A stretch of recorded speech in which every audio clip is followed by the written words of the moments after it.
Okay, we're back to the laser blast gun at long last. Obviously, we went on a little vacation. We needed it. We just finished the movie and it was time to take a few days. So Mary and I jumped in the car and drove up the coast and went and visited Adam Savage and then had a wonderful weekend just traveling all around Marin County and the Bay Area, looking at the places where I used to live, and it was great. So now we are back to this, of course, and yes, and it's trying to come apart, but last we checked, we we did the handle, I think. We talked about the handle and how I made that, I think, which of course is made out of PVC pipe and more PVC pipe and some facing in there. And this is really close to the original handle. It works really well. Of course, this will be molded separately from the main barrel. So we did that. And the other thing that I did, of course, we talked about this. And you can see how clean this came out once I did it the right way in the end. And I used, whoa, don't get that close. It's for camera only. You know, it's great. It's really clean and nice, and it sits nice and flat. And it's good that it does that. You'll find out why in a minute. Also, additionally, I did the one that fits up top here, that the film can goes onto like so, and then back here is where the tricorder part goes. Again, these are wider, thin. The fins are wider than what were on the original, but this is very necessary in order to get a good casting out of the mold when we make the silicone mold and we pour the resin in, which is what we're going to be doing tomorrow, because what we're going to do today is make molds on this. And I could see things I don't like, of course, right as we're about to do that. But the nice thing about this is that it's very clean this way. At the ends are what I don't like. This part is too long.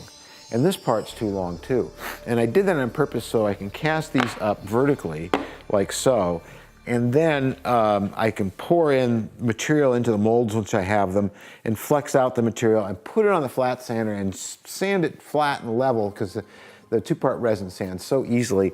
So I can get it to exactly the length and size I want. And I can do a lot more to the resin than I can to styrene and wood. So what I've done here is, I think this is the flat side. No, this is the flat. That's dead flat. These both seem to be really flat. I want it to be really flat to the table, as flat as it can be. And it just doesn't seem to be as flat as it's flat on the flat sander. And so we're gonna have to live with it. I'm sure it'll be fine, right? And what I'm gonna do is tack it down. I'm gonna tack it down to glass, because it'll come away from the glass when I want it to. Just a little bit there, there. Actually, that is not, I can clearly see that one's not flat, the table. So this, or is it an illusion? I can't tell which. Huh.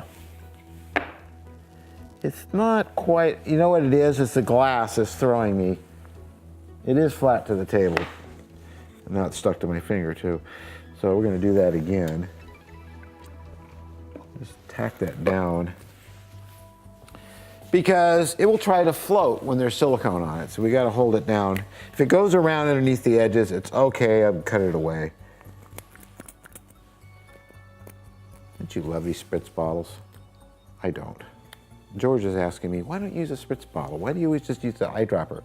Because the spritz bottles always eventually do this. Anyway. Now that's not going to come loose. Now we're going to do the same thing with the other one. I'm going to turn it, I guess, this way. And I got to make sure I got the side that's really flattest. This is the flattest side. And we're going to, just having it in glass is problematic because it looks like it's not level to the table because I'm seeing through the glass. See, I don't like these bottles. I don't like these bottles. Did I tell you I didn't like these bottles?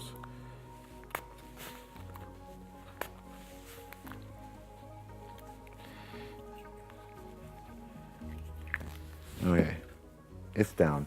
So now, haha, I've pre-cut some styrene, and this is going to be our mother mold. This is going to be our supporting molds, the styrene, and I'm going to glue it together permanently, he says knowingly, so that I was going to use hot glue, and then I thought to myself, you know, I really should do this with CA. I'm going to make sure I'm not...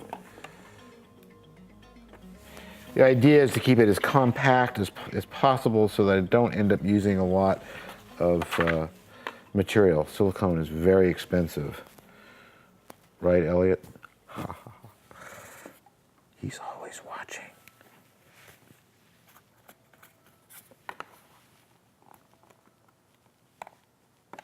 You get one spritz to go to start, and the rest should come easy.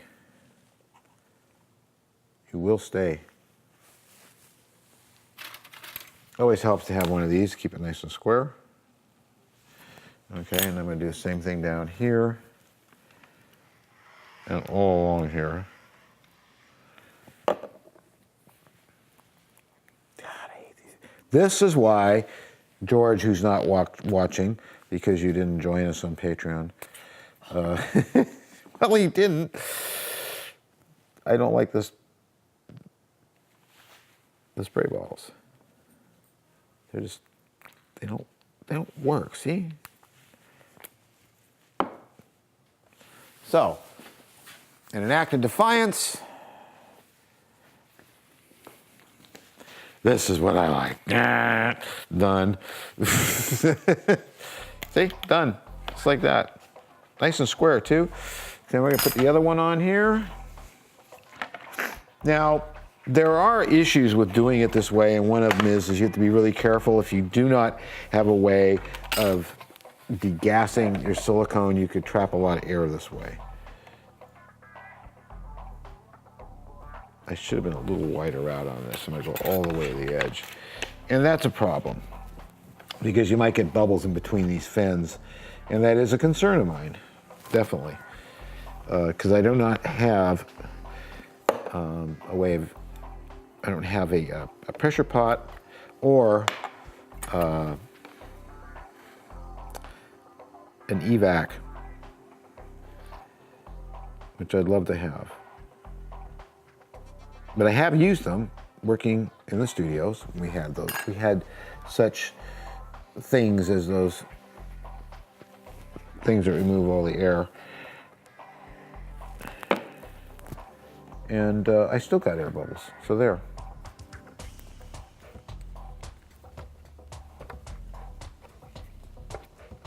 Are we not? Oh yes, we're shedding. There we go.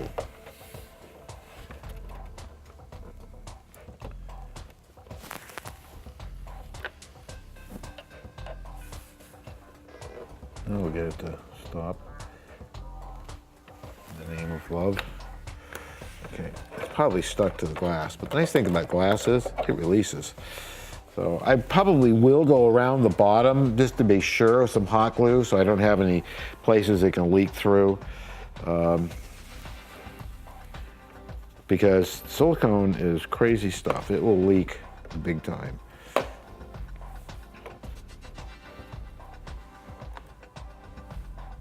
So now I got my trusty hot glue gun here, and we're just gonna do that. Believe me, this will all crack right off the fiberglass. The glass. Glass, I was close. It's glass, but it's not fiberglass. It will just, once I have all the mass of this whole thing and I go like this, it'll just snap right off. And it won't damage the silicone because the silicone is rubbery. Or TV rubber, some people call it. This is insurance that I won't leak. And then what's great about this, again, it's the actual mother mold. So this will encase the silicone, because as you know, silicone is rubbery and it won't hold its shape very well, and we'll end up having heat sinks that that look like bananas, and we don't want that. So this is all very solid in here. It's not going to move. This is all solid. And what we're going to do is, this is that one again. And when we come back, we will pour the silicone. Fun with goo, silicone. And this is, 1065 from Berman's. It's great stuff. It's cheaper than the GI 1000. And personally, I think it's just as good. Now I'm eyeballing, and I'm hoping I don't end up wasting as I do that, but I'm up to about 850 grams. Maybe I need a little more. We'll go up to an even 1,000. And if I have some left over, we'll mold something else, like a Star Trek communicator or something. It went down when I added that. Now that's odd. Makes no sense. All right. Well, it's close enough. Sue me. The thing is, you don't want to over-catalyze silicone. It's a really bad idea because it will become brittle on you. And if you notice, those molds over there, those are the molds for the Enterprise's saucer section, and we all know how old those are.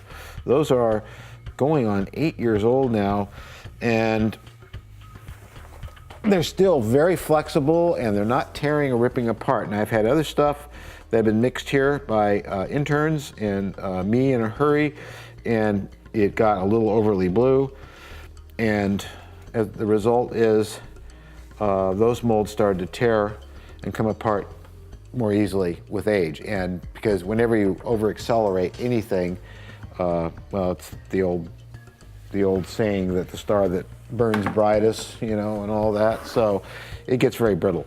So remembering that the ratio was to every 100 grams is 10 grams of the blue part, which needs to be shaken up very thoroughly.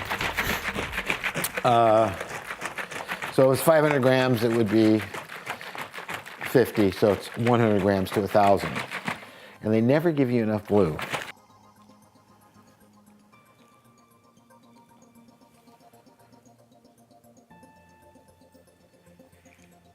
Don't want to over-catalyze it. I'd rather under-catalyze it. There it is, right on the money. You see, there's not much left for how much silicone I have left, and it always works out that way. So somewhere, somebody around here used too much. It may take longer to set up. In this case, I don't care. When I really care is when I'm working on a mold and I have I don't have a case mold, I have to splash this stuff up. And if you mix it right, and the temperature is about 72 degrees at least, it will completely mix, start to set up, so you can walk away from it in about 20 minutes. So you can build it up as you've seen me do in the past. Okay, so we're going to use the poor man's method of getting rid of air out of the silicone. And that is to raise this up high and drip it down in there and cause this little thin stream, because the theory is that the bubbles that you see that are that large on top won't exist inside of a thin stream. So let's see how I do, because this takes real practice and skill. The first block will not be so streamy-like, but then once we get going, there we go. And we just kind of do this. It could be up higher, a little bit slower, a little slower, slower, steeper. You see how the bubbles are kind of not there. So I'm kind of surprised. I would have thought that the amount of displacement that's here and how thin this mother mold is, we'd be coming to the top by now. We are not. So it probably means I'm gonna have to mix more. In fact, I know I'm gonna have to mix more at this point. I mean, it's well covered, and the bubbles are really not there anymore, so that's all good. I just want to see it come up to the top, and it's not doing that. I'm going to put a little bit more in. I'm hoping that this fills it this time.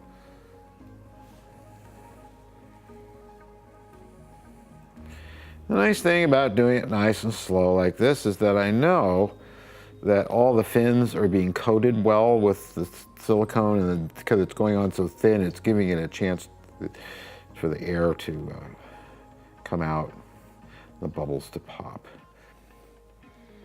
To see. It's amazing. It was halfway, and I thought, well, then it'll take another 1,000 grams, but it didn't. So go figure. You see the bubbles coming out? And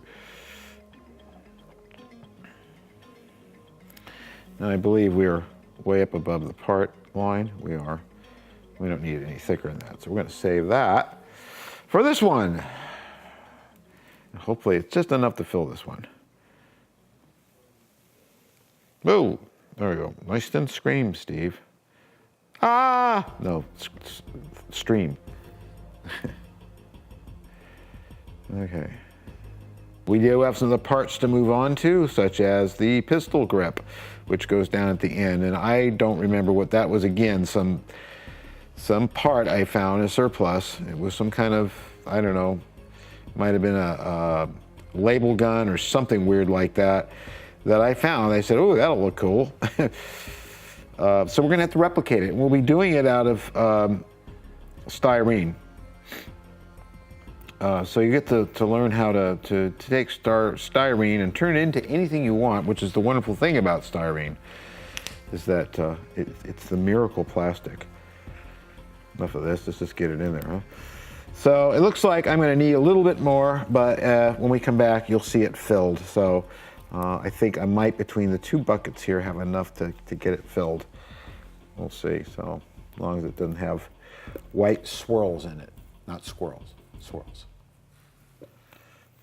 So we still have a few bubbles rising out of this, but it's, would you say it's about 70 degrees in here, Mary? So it's gonna take 30 minutes or so, maybe 25, and the bubbles will continue to come up as they will do. But I took a long piece of plastic like this, and I shoved it down between all the fins. I did that on all of them. I've done everything I can to make sure I don't have bubbles there. I might still have some, but they sand off very easily. They sand off very easily. So we're gonna let this sit till tomorrow. You see they're filled to the top. It took a little over 2,000 grams to do both molds, which is not too bad. I would have thought there'd been more displacement, but clearly I was wrong. So tomorrow, we're gonna open these up, we're gonna pour them up. So here it is the next day. The molds are definitely set up, and I really wanna open them, so hopefully this will work. I've never made a mold. This one will probably be fine. This one I'm really curious about because it's so long and so thin between those things, but let's find out. See, I told you how easily that come off, and you can see here that it definitely got all the way down to the bottom and all the way through.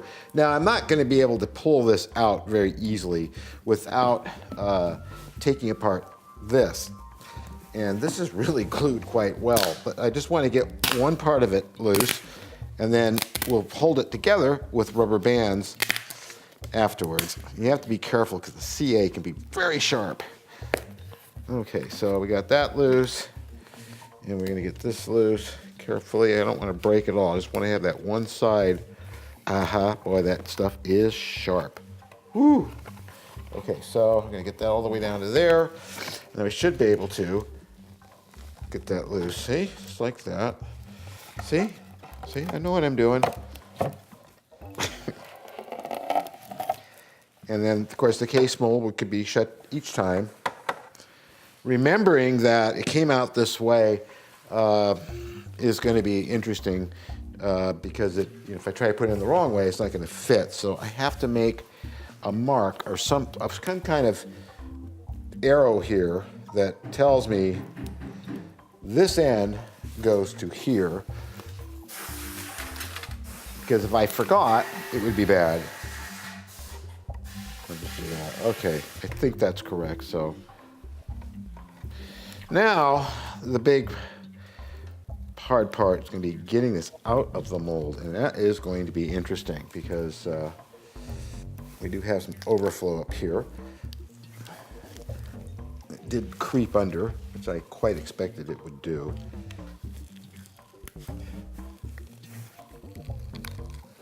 It's working. Whew. And there goes the master, but that was par for the course. It's one way to get the parts out. Okay, as you can see, they're coming out pretty well. But I have to struggle with this for a little bit longer. But from what I can tell, it's a really good mold. So I'm going to keep struggling with this for a while, and we'll come back and we'll open the other one up.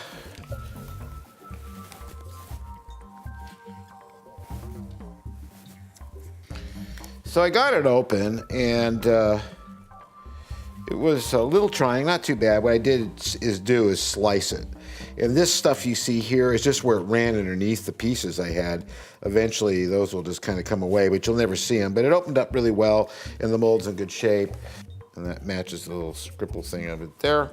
And then we're good to go. So now, when I pour it, I just turn it this way, and that should all magically close the right way, and that will, then I can just pour the material in from the top, and hopefully we'll get a good part. So that takes care of that one. Let's get this one off.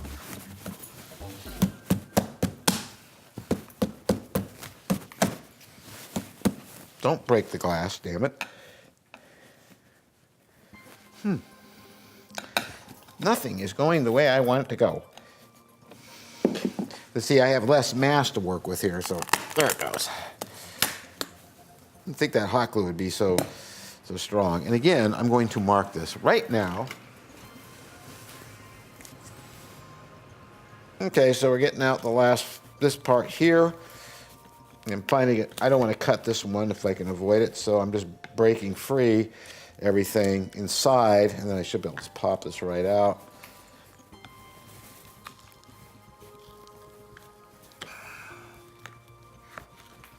Okay.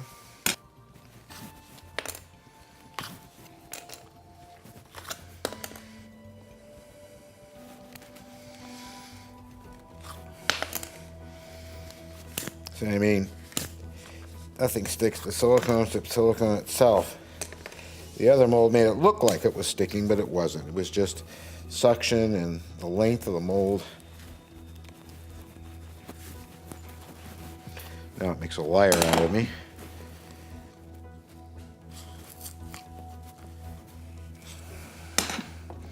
Get out of there, you little gadget. There you go.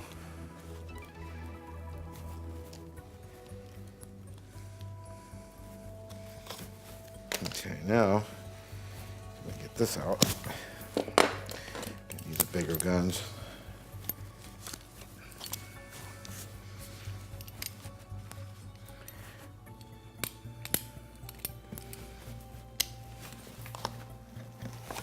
There we go. This mold's great. This is just perfect, and it really doesn't even need anything around it, case mold wise, because it's not, as you can see, these fit together really well without the mold, the case mold, which can sometimes distort. So a lot of times when I pour up stuff like that, of course, you can just take tape like this, put it around. It won't stick to the silicone, but it will stick to itself. You get it just right. So that holds it together pretty well. Now when I pour the material in, the material is going to expand and press that out to there. Plus I'll have this around there too, but kind of loose, and I should get a pretty even and smooth part. This is why you need channel locks, because this two-part urethane resin, and this is TC803. What I've done, which comes from Berman's, you know, Lumelite, they're all really basically the same. The garage kit people will argue that, but two-part polyurethane is two-part polyurethane, basically. But Lumelite's my favorite, and I use some powder to powder the molds, because if you powder the molds, you don't get bubbles for some reason, because on the microscopic level, it's said that the powder is just basically little beads. So it's like little ball bearings coated all over there. And it really does work. I've had people argue with me about that too. fact, I've had them argue with me about all kinds of things. Now, I got a scale here. I'm gonna turn it on. We're gonna zero that out. This is 50-50. And so let's see what we do here. Now it's almost 100 exactly. There we are. Of A, and then we're going to do 100 of B. A popsicle stick would be really handy, so that should go out to an even 200.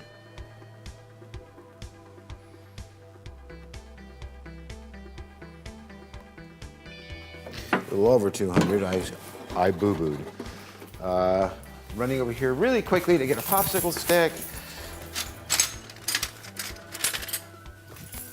Not tripping over any cords. Stir it up. We'll pour this one first. If there's any left over, we'll dump it in there.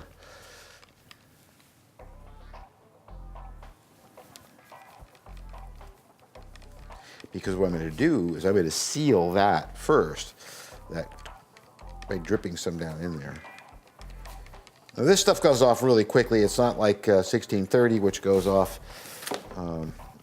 at about 15 minutes or so, depending on the temperature.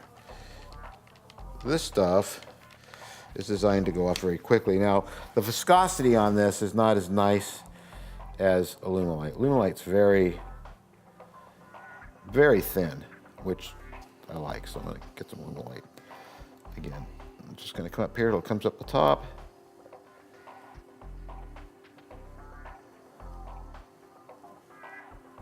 Looks like that mold's pretty level sitting on this table, because that absolutely came up to the top. Then I'm going to make sure this side is pushed in just right. And then we're going to pour this in down the side here to kind of seal that edge. This way it won't leak out. Pour the rest down in there. See what I mean? It's not as thin as Alumilite. So maybe I'm wrong. Maybe all two-part polyurethanes are not created equal. What I want to do is flex this a little bit, tap it, boom, boom, boom, boom, boom, boom, boom, boom, boom, boom, boom. We get the bubbles out. Level it a little bit. I can already feel it getting warm. I think that's going to give me a good part. So we're going to let this set up, and you'll watch here in a minute, you'll see it all. To those of you who are new to two-part polyurethane resins, it'll suddenly start to turn white. You can feel it's very warm. It'll get hot really quick. And so I want to make sure that this side is pushed in just right as it goes off, and that will lock this in position. It might be a little off, but hardly anything. I'll just kind of hold that there. Any second here, you're looking down into this, you'll see it start to go off. Seriously. Mary believes me. I'm going to hold it together a little bit because I do see it coming out a bit. It wasn't quite straight. So maybe I will use the mother mold around it for the next one. But any second now, this is going to turn white and go off. Any second now. It's very hot. There it goes. If you look, you can see that, right, Mary? It's going off. It's been off for years. And you'll notice that it's going off in the center first because there's the most volume of material there, the most density, and therefore the way exothermic reactions happen, it will set up much faster in a full cup than it will spread out over the top of a table, because the heat it generates at that thickness causes it to go off quicker. You notice how it's taking longer for it to get up into the fins, but it will here in a second. So we're going to stick with this here for a second till it goes off all the way, and then we're going to pour up this other one, and we'll come back and open up one of the parts, they'll have to sit for a while. You see how slowly it's going out there. So when we come back, we will do that. So I'm just gotta sit here and hold this. See, even that's staying together now. That's because this is, you can see, starting to go off. You see, it's very thin here, so it goes off slower, but it will still go off within 10 minutes. This will all turn white. And then this is sealed, so I can go ahead and fill in the rest of the material and up to the top, just like it did this one. And then after it sits for a while, and I probably have to let it sit for about an hour or so, then I can open it up. See you in a minute, or 2 or 3. Well, it looks like this is pretty hard. It's still warm, but I can see the fins, and if I try to flex them, nothing happens. So because I made them thicker than the original, they're not tissue thin, and they're going to be a problem getting out of the mold. I don't think. We'll find out.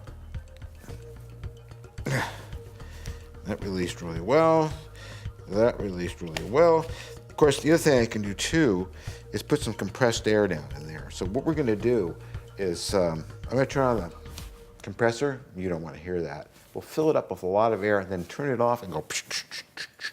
I'll be right back. Rosie hates this. I don't know why. She's always hated it since she was a puppy.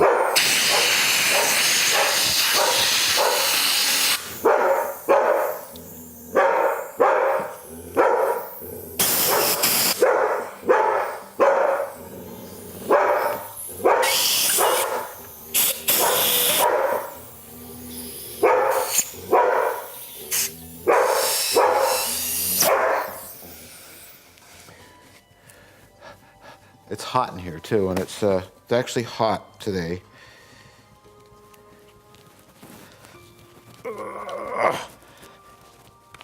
There it comes. I really don't want to cut this mold, but if I have to, I'm going to. It is coming out though. You know, eventually I'll get to a point where there's not a lot grabbing it anymore.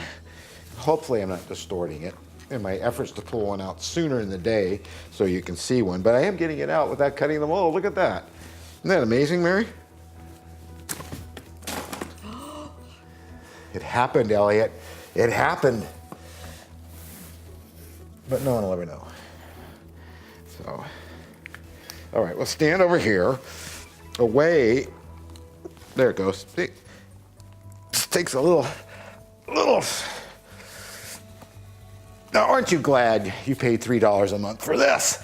I mean, where else would you get me grunting and straining with a part for a laser blast gun, which will be a little distorted, but it has a memory. So in a minute I'm done flexing it and stuff, it'll go back to its original shape. Here we go. It will. So as you can see, it went real straight again. It's slowly but surely going back all on its own because of the memory it has. So what I'm going to do now is put it on the flat sander and flat sand this end and that end real quick.